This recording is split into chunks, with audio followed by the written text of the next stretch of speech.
Orang nomor satu di Sumatera Selatan, Herman Deru didampingi Wakil Gubernur yang juga Presiden Sumsel United Ci Ujang mempertemukan bersama manajemen Sriwijaya FC di Geria Agung Palembang. Dalam pertemuan yang berlangsung selama kurang lebih 2 jam, HD memberikan dukungan kepada Sriwijaya FC dan Sumsel United untuk bangkit bersama.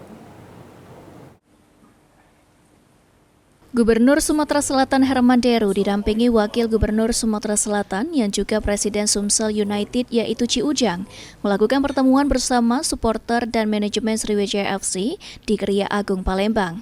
Dalam pertemuan tersebut membahas permasalahan yang tengah dihadapi oleh Sriwijaya FC dan bersama-sama mencarikan jalan keluar agar dapat bangkit dari keterpurukan di dasar klasemen Grup A.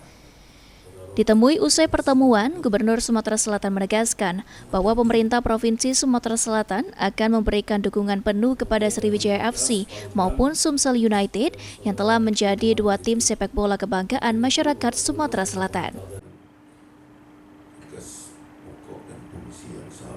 Saya mengundang manajemen SFC dan para supporter, juga Sumsel United, bahwa 2 aset kebanggaan masyarakat Sumatera Selatan ini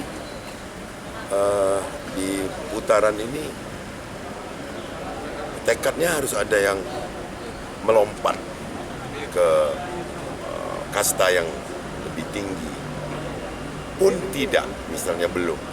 Harus kita bertekad tidak ada yang terdegradasi.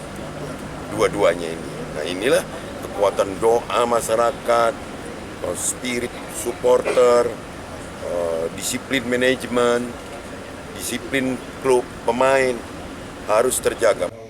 Sementara itu, Wapres Sriwijaya FC mengungkapkan dengan pertemuan ini membuktikan jika hubungan Sriwijaya FC dengan pemerintah dan Sumsel United baik-baik saja dan tidak ada masalah.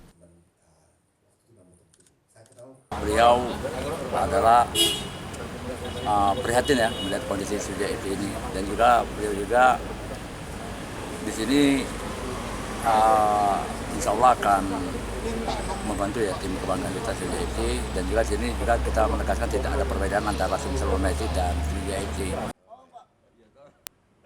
Selanjutnya dengan pertemuan ini, Gubernur Sumatera Selatan Herman Deru meminta kepada kedua tim asal Sumatera Selatan untuk dapat bangkit dan tidak terdegradasi ke Liga 3. Eki Saputra, PAL TV.